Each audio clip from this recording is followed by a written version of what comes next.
So in this video I want to talk about a new feature of gpvdm, which is fitting the model to experimental data. Very often you might measure some experimental data, for example a JV curve in the light or the dark, and you want to fit gpvdm to that data to try and extract some physical parameters. So for example, you might be interested in what the value of mobility is, what the value of recombination is, and you can do this by effectively fitting the model to that experimental data. And this is going to demonstrate that's effective in this new feature. So you click on New Simulation, and what I've put in here is an example of how to use the model to fit the model to some experimental data. You could obviously fit any of these simulations types to some experimental data, but this one I've included a few little bits sort of to make it easier for you. So if you go ahead and save it, say somewhere on the desktop, I'm going to call it Fit, and click Save, and you get up your standard solar cell. And we can just run the model like normal, and we can look at the JV curve. There we go, nice JV curve. Now there's this extra button here called Fit Data. So if you click on that, what you get up is you get this fitting window. It's got a few features about it I'll talk about in a minute. But the first thing to do is to import some experimental data. There's already some data in here, but I want to import some different data. So I'm going to click on Import Experimental Data, and in the directory that you made the new simulation in, you'll find a folder called Calibrate. And in here, I've just stuck some experimental data. You can import any experimental data you want from any text file or data file you want, but I've just put some in there for this example and make it easy for us. So we're going to import jvx.txt, and what this is a, so here it is on the left-hand side. It's effectively two columns. The left-hand column is volts, and the right-hand column is amps per meter squared, so it's current density. So this is the file I'm going to import, and this is how it's going to be imported into gpvdm.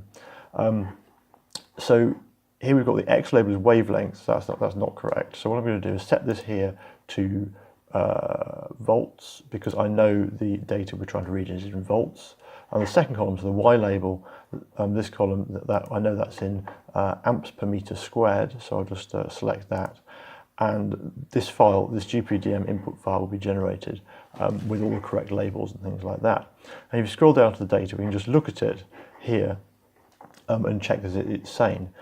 And this looks like volts, and this looks like amps per meter squared. And if your input data was in, say, milliamps per centimeter squared, you just select this one, and the model would automatically apply the right units and sort of, make it ready or convert it into SI units ready for importing into the model. So we'll just turn that back to amps per meter squared.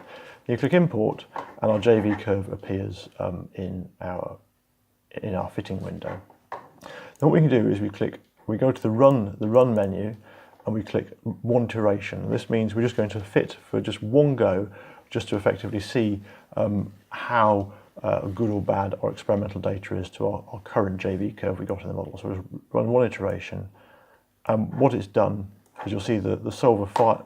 You'll see the solver fired up in the background, and we've now got this. If you go to Fit Error, you can see we've got three curves in this window. We've got the experimental, which is the green, we've got the simulation, which is the blue, and we've got delta, which is effectively error.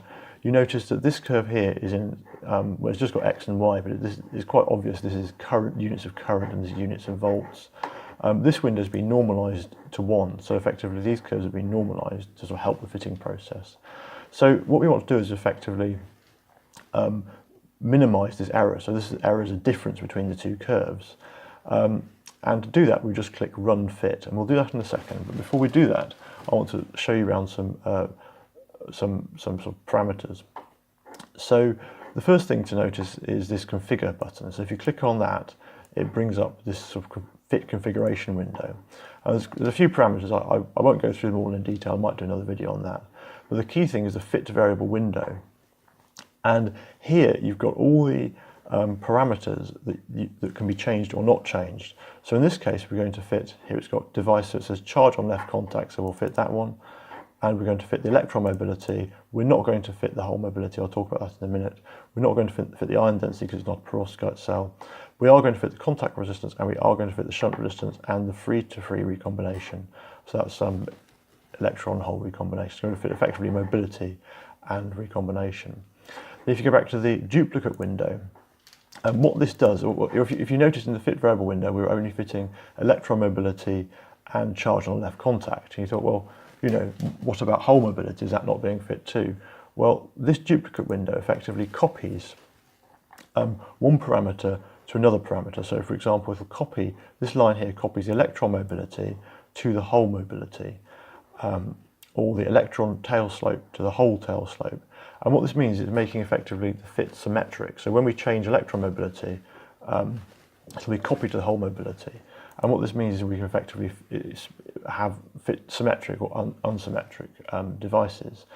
And if, for example, we said, okay, well, let's relax the situation, let's have different electron hole mobilities, we'd just click this button here to turn fitting of the hole mobility on, and we'd